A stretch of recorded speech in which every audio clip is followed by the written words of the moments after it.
Omar, ñëwul balaa maa ubbiwaat call si maa dégg gars yi. Yes, so jërëjëf si laajte boobu.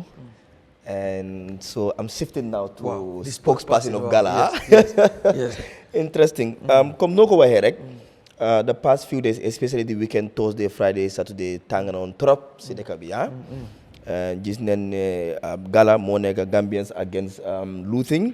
dafa nekk movement bu xam ne dafa jóg pour raise questions following gis nañ yéen yëpp gis nañ fii the investigative report. I think we have talked about that. moo ne ñun suñ taxawaay mooy dañ bëggoon a xam naka la kan ak kan leen jaay bagages yooyu noonu assets yi ak what are the procedures waaye also luñ bëggoon mooy accountability. Who are the people involved? Kan ak kan ñoo nekkoon si committee bi si selling committee bi what loo xew comme because gis nga like I always say like governance is run on the principles of accountability and transparency. Regardless of bu kan mooy Barrow, how competent is Adama, how competent is our National Assembly, seen doxin bi si jaarut ak yoon rek dafa jafe pour ñu mun a gis impact.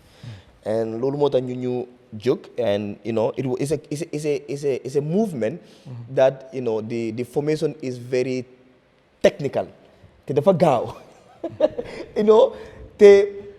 just Monday moo nekk comme xale la sax nekkul man maa nekk chief protester waaye this time la nekkul man maa even come with the idea.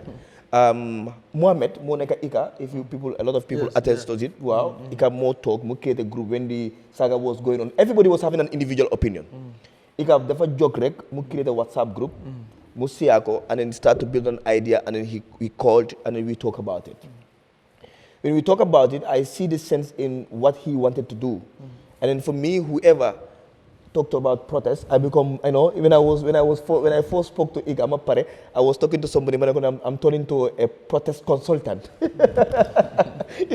But moving forward, we set up a team, we did Musia living be main page, people that are interested started calling and contacting, and then we create a group and we create a co-group. And then the purpose was, the Mbuga Gena, in a very peaceful manner, because the way they all the time, governance is run on the principles of three: authority, legitimacy, and contention.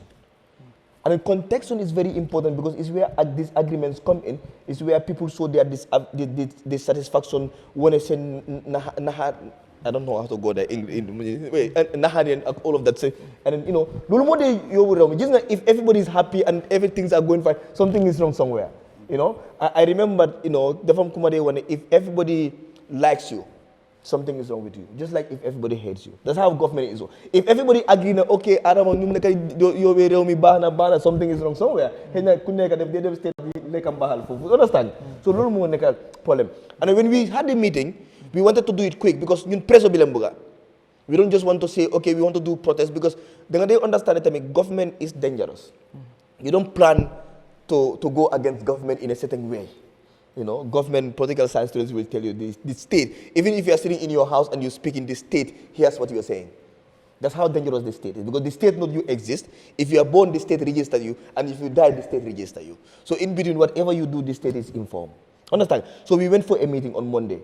On Monday, during the meeting, we did not make a big publication to say, okay, we are going to protest. We only wrote the name with a hashtag, Gambians against looted asset. With the photo that we take at the meeting. But it sparks a very urgent mobilization. And Tuesday we submit the permit to the IG in the morning.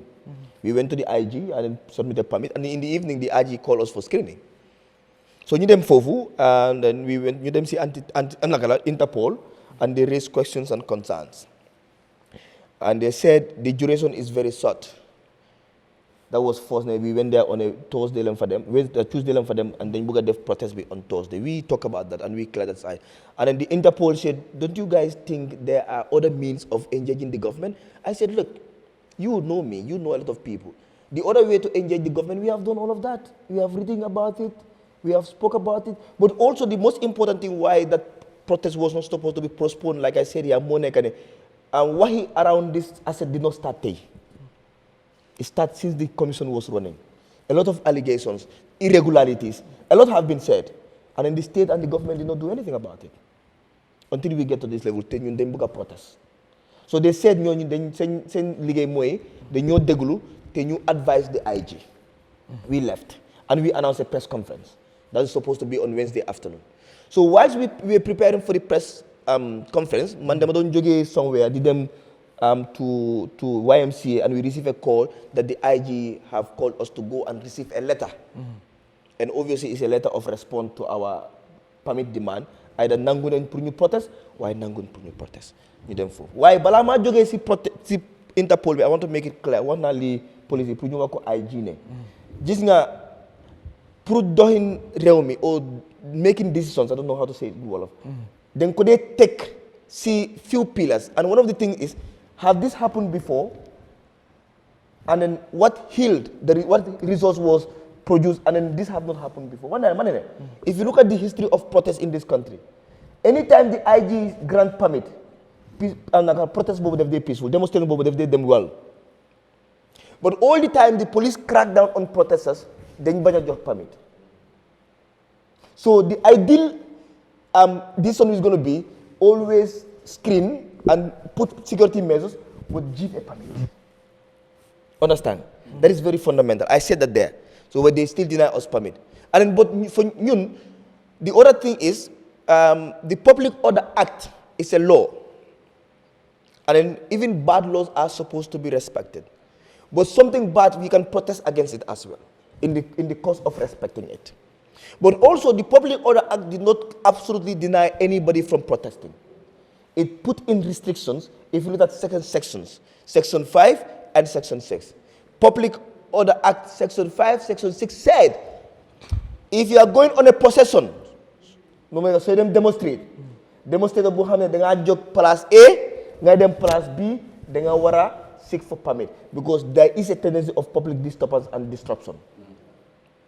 So use PA system, so use set wala microphone, there is a tendency of public disturbance, da nga war a uti permit, so that police will able to inform the public, but also provide security to ensure that you are within the limit of law.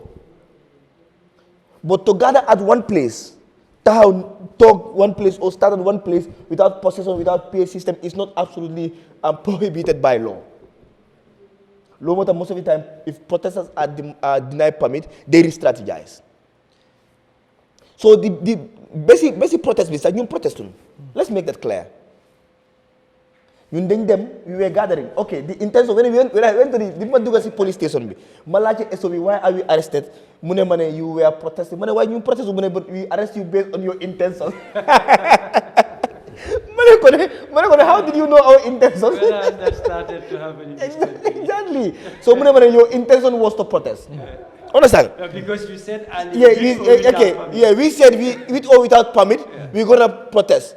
But now, in that morning, whilst we gather at the arch, our intentions can change. So that becomes very problematic if we go to court, Why no more heaven? Then you for talk. Why time I think a bit of this the authorities took this a bit personal. Because normally, like I keep telling people that Masinyo Malmo Masinyo Esanjai will jokingly say I'm a experienced protester. So normally since you protest gram have the amun permit. The first point of call is loan and feed, and then we start negotiating. And then it will get to a point, okay, you don't have permit, we're gonna allow you to do this pass. And if resistance persists, now force becomes their next move as police. Because yes, exactly. Because you are defying authority. You are defying authority now. Because authority is supposed to negotiate as well. Yes. But to my surprise, this time around, the officer commanding the watch hey, Asha Eglen. And then command the paramilitaries to put on in. As spokesperson, I decided to resist a little bit to make sure that the media hear that I am putting across a point. Man, first, how can you just ask us to enter the car? Why are you arresting us? I was putting it forward to them. Normally, so then you were like, because Funch Talk is a public place. So we have a right to sit there. Yeah. Then you know him at Ayasa. So then you can be on right. Understand? So we came to understand that probably from the authorities, from like the police language, from the above, things have been decided that these people, the moment they are out, let's dismantle them. But I also decided that let's comply. Let's go to the station. All what we can do is now to inform the media that we have been picked up. And we went to the station. So in the station, immediately, some authorities, including Mr. Honorable Ba, started coming. And then they said we need to give our statements. So I told the boys, look, nobody's giving a statement. First, they need to tell us why we are arrested. The officer in command, they have the law said, it's very quick for them to say the law said. That the law said they can keep us for 3 hours before they can tell us the reason for arrest. But I said the law said 3 hours, but the law did not say you cannot say it in 1 second. Understand? So Lolen Fanege, then one counsel, one lawyer, who doesn't even know us, was coming from the High Court, Banjul High Court. Was it the High Court? Is it the High Court or the Magistrate Court? Came to offer pro bono because at some point we were like, we're not going to say anything until our lawyers comes. At that time, we don't even have a lawyer yet. We don't even have a lawyer. But that's the language because we don't want to incriminate ourselves. New Bailen, for Koku started Ohio, but the boys started getting agitated. The lawyer's name is D. Yeah, D. So boys started mer, and as spokesperson, the only identified leadership role at that time, I was playing 2 roles. Man said, they lose them mer. But at some point, I'm the one that is telling the boys, please calm down. So, we're not going to give our statement. And then if they want to charge us, they can charge us, but we're not going to write anything. And then I think that for that reason, immediately we are onto that honorable came and negotiations start. But for me at that time, all what I tell them is, let's take the next step. And the next step was taking us behind bars to the cells. Okay, because we refuse to speak, which also the law said we cannot completely refuse to speak to the police and authority, then they will put us in the cells. And then we went to the cells. They charged us, and then we went into the cells. And then the negotiation continued from outside. Then, before I entered the cells, because for me, the idea was not the protest to stop. Because we have also seen that police have a tactic. The moment the first group is dispersed or arrested, the protest die out. The focus become free Dudu, free Modlamin, free Saibo. And then for me, the purpose was this protest have to leave. And quickly I ran out, and then the only lady that was part of us, who was not arrested, was standing outside with the media. I hand over the petition to her and say, go back to the protest ground, regroup and protest. Forget about us now, sacrifice us. And I immediately put in the media that this is a distraction, so sacrifice us for now, continue the protest. But by the time I was in the cells, to my surprise, I had a huge noise. The second batch was arrested. The second batch was at the police station now, also arrested. But before those people leave, because the media captured that continue protesting, another individuals were regrouping. Now the police get scared. Now they call for a backup. More riot teams were deployed. And then the process continued. And we were in the cell for hours. Whilst the negotiations were going on, LS Camara sent a team of lawyers, and they came there, and the negotiation was going on. Why? To clarify before I continue, you didn't want to then break a law. Just man personally, anytime I take the streets to protest without permit, I protest against the Public Order Act. Because I cannot be censored by a colonial establishment of that nature. The Public Order Act is not against the exercise of fundamental human rights. It was established to defend a colonial system. But because in our legal frameworks, we failed to dismantle the colonial legacy on how we build our laws, some of these laws continue to haunt us up to today. In the 21st century, in the advancement of human rights in the world, there is no country that should adopt a Public Order Act on how to protest and how to demonstrate. Then in the evening around 4, they knocked the door. But before that, Habib, is it Habib, Commissioner Habib or something? Habib Sayang came into the cells. He's the deputy commissioner. Somebody that I must acknowledge, I have issue with the police, but his leadership in the police, I must acknowledge anytime he comes to protest. Even the times he become officer in command into protest that don't have permit, he hardly cracked down. I remember 2018, the supplementary appropriation bill, we did not even seek for a permit. When he came, he negotiated with us from morning to evening.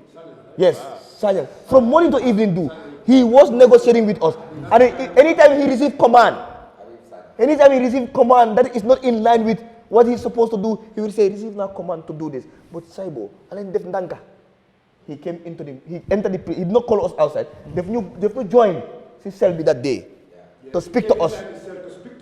Mune boys, I mean, close the door. I will speak to the boys. That's professionalism. Yes. Muduga. Mu mama ñew.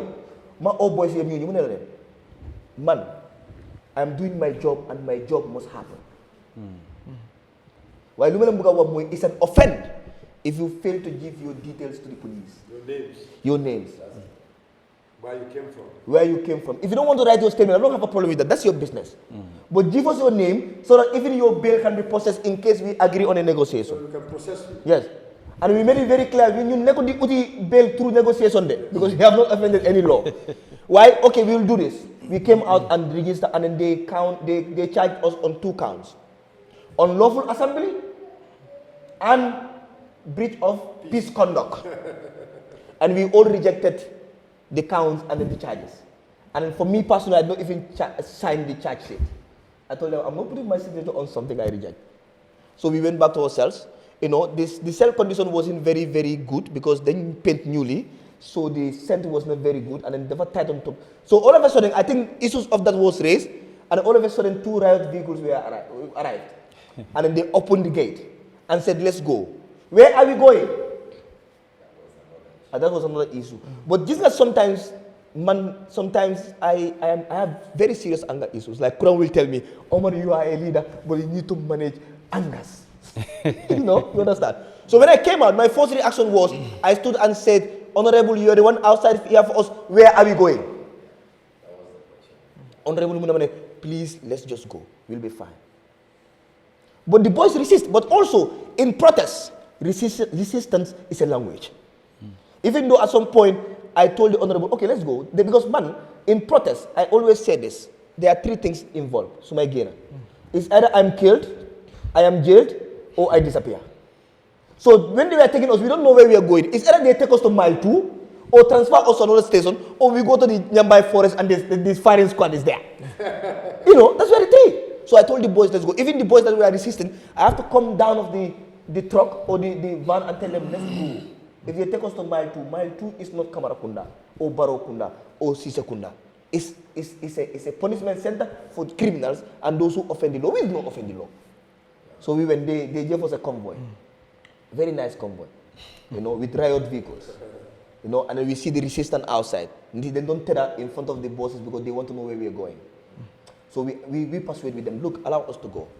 So we went, and all what they did was a convoy, and then we went to the PIU, and now they turned us from protesters to criminals and terrorists. Yeah. Seriously? Yeah, because they brought when we entered the PIU, you watch war movies. Yeah. If there's an alert for attack, you see how the militaries will be running to grab guns, their protection. So that's how we found the PIU, the Delta people do it, running, being in just like we are armed men and women. Yeah. They came. With their AK-47s, even in the van, very tight. But there were guns on our head. Guns on our head. I felt like at some point I have been transformed to a criminal. Yes. And then they did not tell us where we are going. They dispatched the people outside because these people were running after us with their vehicles. And then we went. We don't know where we are going, and we headed to Banjul Force. So we thought they were going to park us all at the anti-crime unit for the purpose of space. But when we went to the anti-crime unit in Banjul, they dropped 2 people. So if they drop 2 people, the rest of us don't know where we are going. I just want to come here. The strategy was, okay, let's use this way. Like, so they use one way. The people who are following us, the speed they will not have, we will have that speed, so that they will not know where we are going. Yes. That's exactly what they did. That was the strategy. So they used one way. Yes, one way. And running very fast because they want to hide us. Yes. Because that's what they did even when we went to the station. I will get there. Yes. So quickly, so that we get to this, we drop. But now we know that they are dropping us into stations. And in the conversation, I remember Mohammed, that is the boy I talked about, Eka said, I have never felt this important. Because everybody knows what is happening. While the convoy was going on, people were coming out on the streets to either say, hi, hello, be safe. So we were courageous that already we had Gambians behind us, even though I didn't know the protest will live for 3 days. We went to Misra, they dropped. They started dropping until we get to Brufut Anti-Crime where I was dropped. Yes, we proceeded to Sanyang. So they distribute us like some goods, market goods, all over this country. And then we were there, but also what makes it difficult is that when they were dropping us, it's just like, man ñew ma fekk du muy taxaw ma jokkon ndox butéeli ndox bi ma ne ko téel ma ko waxuma ko kan moo ko moom ndax ma maa ko moom ndax daanal ma dem suma yoon yow soo ñëwee nga ne duri ne joman butéeli ndox lu moo wax Mohamed moo ma jox lii de te waxul ma dara. That's what it happens. When they drop us into these stations, they only tell them that keep them on detention. Yeah, detention. So our files were not there and nothing is there. So if you come at some point, it's difficult for the officer in charge to even tell you why we are there. Seal them. And then that recall back to the detention and the attitude that have been happening here before. Seal them. And we enter the cells. So the cells experience, we gather. For me, my cells, when I entered there at first, concrete more for them. Ak Pranter Bundao, Burfoot la nekon de Burfoot Nagala, Ghana town, very close to the beach. But when I entered this station, I thought I was in the hills of Florence. Tangaibe and all of that. And we spent that day there, and the negotiations were going on. Our backup team, we are moving from one station to another, but also the first thing they did was to ensure that the public know who is where. So New Aid at the anti-crime unit. I don't know why I went to the anti-crime unit though, but I don't know. So because we were at 9 at the anti-crime unit. So at 12 at night, they came and picked six of them. Bob Keita, Muhammad, Omar Sanyan, all of them. Because so they camouflage the situation. Now these people thought that we are all there. That's why it was very difficult for people to find where I was later on. Because then for the Yepa move, I was there with 2 other people. So they moved the other people to the other anti-crime unit and Jabba. So Limo held. Okay. And we were there and we heard that the protest still lives. And then I want to say one thing and I'll end there until you have a follow-up question. Okay. When I heard that Friday, the protest was going on, I thought, okay, Friday regular, it was a Thursday. Friday regular one day will disperse and then, new desk for. But Saturday morning, boys came to me, how are you doing? I'm fine, we are going to Westfield. At that point, I want the IG to continue making the mistake of keeping me there so that the protest continue, so that the lasting change comes in. I would have stayed longer under custody so that the protest continue. All right. balaa ma ñëw ci honorable ak Mr Damfa ak yeneen panélistes yi ñu react damay ñëwaat ci yow rek mooy lan nga jàpp si tey yaa ngi woon ci extradition session bi dégg nga ñu wax ne li ngeen def dafa illégal bi ngeen ku ci mel ni Mamadou Sabally tamit wax na ko fenn li ngeen def dafa illégal bu fekkee ne da ngeen demande permit mu joxoñ leen ko da ngeen war a re-apply bu fekkee joxoñ leen ko ngeen negotiate moom mu jàpp ne li ngeen def dafa illegal am na itam ñeneen ñu jàpp loolu yow lan ngay tontu si loolu laa nekk di wax I don't think we have done anything illegal. You see, irregularities are not always tantamount to illegalities. First, I am tired of responding to Sabally. Gis nga doomi Adama da nga war a bàyyi sa xel teel a Sabally di am gémmiñ pour wax nit ñi ne the Public Order Act, define the Public Order Act is illegal. Man, suma protest yep, the first protest I have been brutalized ever, apart from tear gas, physically brutalized, was a protest to get Sabally out of detention unlawfully without even applying for it. And this time I didn't apply for permit, you reject. That one, we don't even apply for a permit. So Sabally is the last person to say. So to the parliament, I also heard it. I don't think it was illegal. What the police were supposed to do was to look at the Public Order Act and then compare to the actions we plan to do. Because I can recall. You see, sometimes the internet activists, we are always aggressive. I can tell you this. When we announced that the rejection of the permit and we told them we're going to go to permit, Mari Jobade texted me and said, now the Public Order Act say A, B, and C, we can re-strategize. Instead of procession, go and group at one place and read out your petition and hand over. That was the plan we said. Now what we're going to do, let's just gather and work like normal people going to the market and then we just go to the AG chambers and deliver the petition and go home. That was the plan. So if the police come... And in fact, we even intended not to go in groups. Exactly. At some point. Just to avoid everything. We were sitting, brewing attire and, because, when we observed, when what happened. When the police said our intentions, you could have asked about our intentions before arresting us. Because we are law-abiding citizens. We only want the best for this country, but we are not going to break any law, even though we know the law is a bad law. Our intentions change automatically. When we wanted to go out, yes, but now when we got there that morning, what we wanted to do is we go in bits and then get somewhere, because the Public Order Act did not deny us of having access to our ministries. That's right. Okay. You understand? So Limo here. So what we did was illegal. And to clarify that point, when we apply for the permit, we said we will start the procession or the protest from National Assembly. From National Assembly. And instead of assembling at the National Assembly, we went to the arch. That's where we seated. So what happened is the PIU and the police were there, where the National Assembly and others. They didn't take it. They think that that's where they're going to assemble. So, but when I came, because I was the first person who came with Kurang, and when we came, we sit at the arch. You called the boy. Omar slept at Banjul. Omar Yela Banjul and others. So when they came, and then I told them, please, let's group and discuss something. Okay. So, but in our mix there was an NIA. And I told them, look, so let's know what to discuss. All right. Because they were part of us, you understand? They were trying to, because they look at us as criminals when we are not criminals, and we will never be criminals. All right. Why did you sleep in Banjul?